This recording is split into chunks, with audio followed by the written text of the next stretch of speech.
अंधेरी रात थी। कबीले में खामोशी छाई हुई थी, लेकिन हर दिल में तूफान था। हर मर्द अपने खेमे में बैठा तलवार की धार तेज कर रहा था और हर औरत चूल्हे पर खाना पकाते हुए दिल ही दिल में दुआ कर रही थी। हाइमा खातून, सुलेमान शाह की बीवी, जो कि कहाई कबीले की मुअज्जज तरीन और बाशुर औरत थी, खेमे के कोने में बैठी हुई तस्बीह के दाने गिन रही थी। उसकी पेशानी पर फिक्र की लकीरें गहरी हो चुकी थीं। एर्तुगरुल, जो उसका बेटा था, अब एक जंगजू बन चुका था और वक्त उसे कबीले की कयादत की तरफ ढकेल रहा था। खेमे के बाहर सर्द हवा चल रही थी। आसमान पर बादल छाए हुए थे। कबीले में खामोशी का राज था। एर्तुगरुल हलीमा के खेमे की तरफ बढ़ा। पहरे पर मौजूद सिपाही ने उसे आते देखा तो अदब से एक तरफ हो गया। एर्तुगरुल ने खेमे का पर्दा हटाया और अंदर कदम रखा। हलीमा उसी तरह खामोश बैठी थी जैसे कोई तूफान आने से पहले का सुकून हो। एर्तुगरुल ने नरमी से पूछा, क्या तुम थक गई हो या किसी और बोझ ने तुम्हें खामोश कर दिया है? हलीमा ने आहिस्ता से सर उठाया। उसकी आंखों में थकन भी थी और चुपके चुपके बहता हुआ दुख भी। उसने एर्तुगरुल की तरफ देखा और बोली, कभी कभी सच इतना भारी होता है कि अल्फाज भी साथ छोड़ देते हैं। एर्तुगरुल उसके करीब बैठ गया और धीरे से बोला, मैं दुश्मन नहीं हूं। जो भी तुम्हारे साथ हुआ उसके लिए हम जिम्मेदार नहीं, लेकिन अगर तुम चाहो तो हम तुम्हारे दर्द में शरीक हो सकते हैं। हलीमा के होंठ थर्राए और कुछ देर की खामोशी के बाद उसने कहा, काश सब तुम्हारी तरह होते तो शायद हमें हर कदम पर अपना वजूद छुपाना न पड़ता। एर्तुगरुल ने उसे गौर से देखा। वह समझ चुका था कि हलीमा न सिर्फ एक राज छुपा रही है, बल्कि अंदर से टूट चुकी है। उसने नरमी से कहा, मैं वादा करता हूं, जब तक मेरी तलवार में जान है कोई तुम्हें नुकसान नहीं पहुंचा सकता। यह सुनकर हलीमा की आंखों में नमी तैर गई। बरसों की थकन, सफर की मशक्कत, दुश्मनों का डर, सब जैसे पल भर को हल्का हो गया। उसने पहली बार एर्तुगरुल को ऐसे देखा जैसे वह सिर्फ एक जंगजू नहीं बल्कि एक मुहाफिज भी है, एक ऐसा इंसान जिस पर भरोसा किया जा सकता है। खेमे के बाहर हवा का जोर बढ़ गया था और अंदर हलीमा और एर्तुगरुल के दरमियान खामोशी में एक रिश्ता जन्म ले रहा था। उसी रात एर्तुगरुल अपने करीबी साथी तुर्गुत, बामसी और दुआन एल्प के साथ खुफिया मशवरे कर रहा था। उसने कहा, हमें सिर्फ तलवार से नहीं, अकल से भी लड़ना होगा। दुश्मन हमें बाहर से नहीं, अंदर से तोड़ना चाहता है। बामसी जोश में आ गया। वो बोला, मुझे तो बस दुश्मन का गला पकड़ना है, दिमागी चालें तुम लोग चलो। सब हंस दिए, लेकिन जानते थे कि ये हंसी एक लम्हाती सुकून थी, क्योंकि जंग की तैयारी मुकम्मल हो रही थी।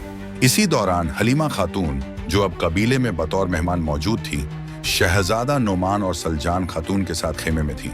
वह अपने भाई और बाबा दोनों से कह रही थी, ये कबीला सिर्फ मेहमान नवाजी ही नहीं, हौसले का भी गहवारा है।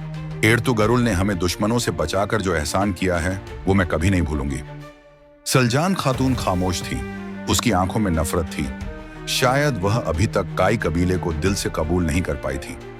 दूसरी जानिब दुश्मन के किले में कमांडर क्लाडियस ने कारा त्योगार के साथ बैठकर एक नया मंसूबा बनाया था। उसने कहा, अगर हम काई कबीले को खत्म करना चाहते हैं तो उनके इत्तेहाद को तोड़ना होगा।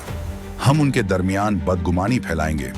कारा त्योगार ने शैतानी मुस्कुराहट के साथ जवाब दिया, और अगर एर्तुगरुल मैदान में आया तो वह जिंदा वापस नहीं जाएगा। दुश्मन के किले के अंदर, जहां कमांडर क्लाडियस का राज था, एक कैदी को वहशियाना तरीके से मारा गया ताकि बाकी कैदी खौफ में आ जाए। खून की छींटें दीवारों पर थीं और कैदियों की चीखें सुनाई दे रही थीं, जैसे जुल्म का हर मंजर खुद इंसाफ की दुहाई दे रहा हो। ये खबर जब एर्तुगरुल तक पहुंची तो उसकी आंखों में आग सी भड़क उठी। उसने कहा था, हम अपने मेहमानों को बचाने का वादा कर चुके हैं और खाई का बेटा अपना वादा कभी नहीं तोड़ता। उसी रात करदोगलू, जो सुलेमान शाह का भाई था लेकिन अंदर से दुश्मनों से मिला हुआ था, कबीले में फितने की आग लगाने लगा। वह लोगों से कह रहा था, एर्तुगरुल हमें दुश्मनों में उलझा रहा है, हमें जंग नहीं, अमन चाहिए। कुछ लोग उसके कहने में आ गए थे, लेकिन बेशतर जानते थे कि एर्तुगरुल हमेशा हक पर होता है। हाइमा खातून ने अपने शौहर सुलेमान शाह से बात की, हमारी दीवारों में दरारें आ रही हैं और दुश्मन उनमें से गुजरना चाहता है। एर्तुगरुल के साथ खड़ा होना होगा। सुलेमान शाह ने कहा, मेरी उम्र गुजर गई दुश्मनों से लड़ते लड़ते, लेकिन अब दिल चाहता है कि मेरा बेटा वो करे जो मैं न कर सका। रात की खामोशी में कबीले का हर खेमे सुकून का मंजर पेश कर रहा था, मगर एक खेमे के अंदर बेचैनी का तूफान बरपा था। सलजान खातून खेमे के मध्य में बैठी सोचों में गुम थी जब गुंदोगदू अंदर दाखिल हुआ। उसके चेहरे पर दिन भर की थकन के साथ साथ एक अजीब सी बेरुखी भी थी। सलजान ने बात शुरू की, एर्तुगरुल फिर एक बार कबीले के फैसले खुद ले रहा है और तुम हमेशा उसके पीछे खड़े हो जाते हो। गुंदोगदू ने उसकी तरफ देखा, फिर आहिस्ता से बोला, एर्तुगरुल जो भी करता है कबीले के लिए करता है, उसका मकसद साफ है। सलजान तल्खी से मुस्कुराई, और तुम्हारा मकसद? क्या तुम्हें कभी नहीं लगा कि सरदारी तुम्हारा भी हक है? तुम बड़े भाई हो, कबीले की क़यादत तुम्हें मिलनी चाहिए। गुंदोगदू ने एक पल को खामोशी इख्तियार की, जैसे उसके दिल में छुपा हुआ राज लबों तक आ गया हो। फिर वह धीरे से बोला, कभी कभी लगता है कि अगर मैं क़यादत करता तो शायद कबीला ज्यादा मजबूत होता, मगर एर्तुगरुल हर बार सबकी तवज्जो हासिल कर लेता है। सलजान की आंखों में खुशी की चमक आ गई, जैसे वह जिस बात का इंतजार कर रही थी वह आखिरकार जुबान पर आ गई हो। तो फिर और कितने दिन उसके साए में जियोगे? कबीला तुम्हारा भी है, तुम्हारा खून भी तुर्कों का है। गुंदोगदू ने थोड़ा तेज लहजे में कहा, मैं वक्त का इंतजार कर रहा हूं जब मेरा हक खुद मेरे सामने आ खड़ा होगा।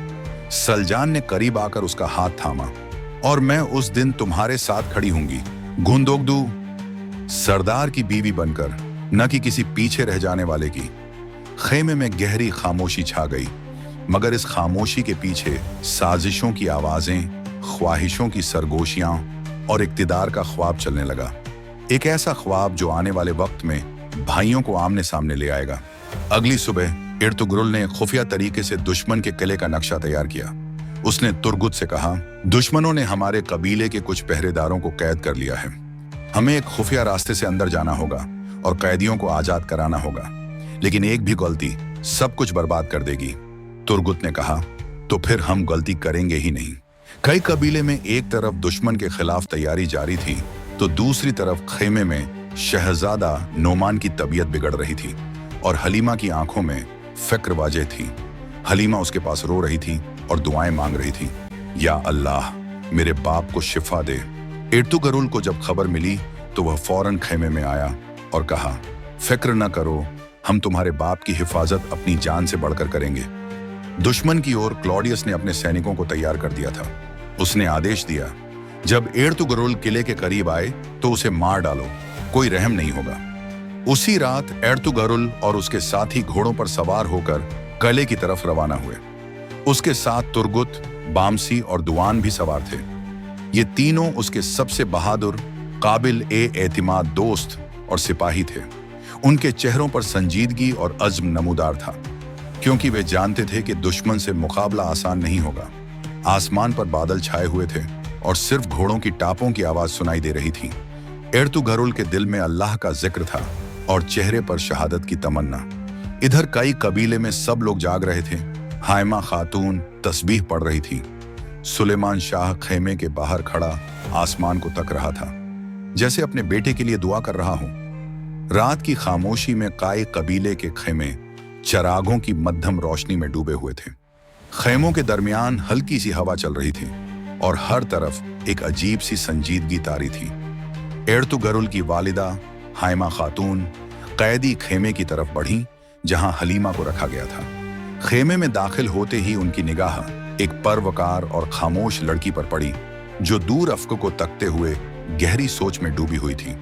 हाइमा खातून नरमी से बोली, बेटी, तुम्हारा चेहरा तुम्हारी जुबान से पहले सब कुछ कह देता है, लेकिन एक बात समझ नहीं आ रही, दुश्मन तुम्हें आखिर मारना क्यों चाहते हैं? आखिर ऐसी क्या बात है जो तुम छुपा रही हो? हलीमा ने एक लम्हे के लिए खामोशी इख्तियार की। उसकी नजरें जमीन पर जम गईं, जैसे दिल के अंदर छुपी हुई कोई बड़ी हकीकत लबों तक आने को तैयार न हो।